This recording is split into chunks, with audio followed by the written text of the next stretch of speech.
Mən Yaşar Seydəliyev, coğrafiya müəllimiyəm. 2015-ci ildən bəri Azərbaycan Respublikasının beynəlxalq aləmdə məktəblilər üçün olan beynəlxalq olimpiyadalarda komanda hazırlıqları və şagirdlərin bu olimpiyadalarda təmsil olmasını təşkil edirəm. İlk dəfə 2015-ci ildə biz müraciət etdik beynəlxalq olimpiyada üçün. Orta məktəbdə tədris olunan coğrafiya tədrisi beynəlxalq olimpiyadalarda və digər ölkələrdə tədris olunan məzmunla tam fərqlənirdi.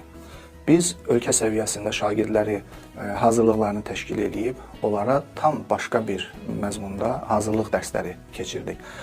Nəzərə alaq ki, bu humanitar fənlər daha yaxın bir fən olduğu üçün burada struktur, məzmun tamamilə fərqlidir. Kimya, biologiya, riyaziyyat kimi bir-birinə yaxın kimi görsənsə də orada da müəyyən fərqliliklər var. Amma coğrafiya fundamental olaraq məzmun cəhətdən fərqlənir. Biz şagirdlərlə hazırlıq dərslərini keçirdik və daha sonra ölkəmizi təmsil edən olimpiyadalara iştirak edirdik. Onu da qeyd edim ki, coğrafiya üzrə beynəlxalq olimpiyada IGEO, International Geography Olympiad, bir də regional olan Avropa coğrafiya olimpiyadası var, IGEO.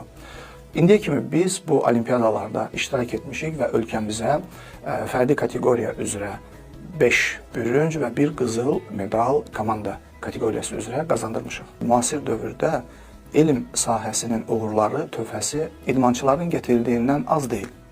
Küçədən hər hansı bir vətəndaşdan soruşsanız ki, futbol və yaxud da hər hansı bir idman sahəsi üzrə hansı olimpiyadaçını tanıyırsınız, sizə sadalayacaq adları. Amma soruşsanız ki, elm sahəsindən kimi tanıyırsınız, inanmam kimsə ad çəkə bilsin. Təhsil haqqında qanunda müddəa var ki, beynəlxalq nüfuzlu fən müsabiqələri. Və bu fən müsabiqələrində olimpiyadaların adları qeyd olunmur. Bunun adları daha sonra müvafiq icra orqanı tərtib edir və o olimpiyadaların siyahısında əsasən dəqiq fənlərin adları var. Ümumiyyətlə, beynəlxalq olimpiyadaların abreviaturasında IO abreviaturası olur ki, bu International və Olimpiyat sözüdür.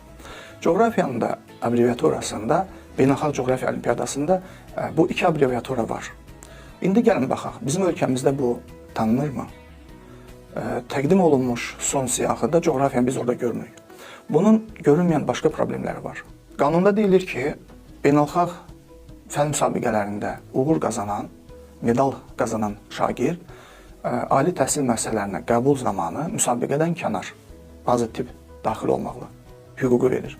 Və o siyahıda fənləri görən şagird və valideyn o daha arxain və ona əzmlə çalışır.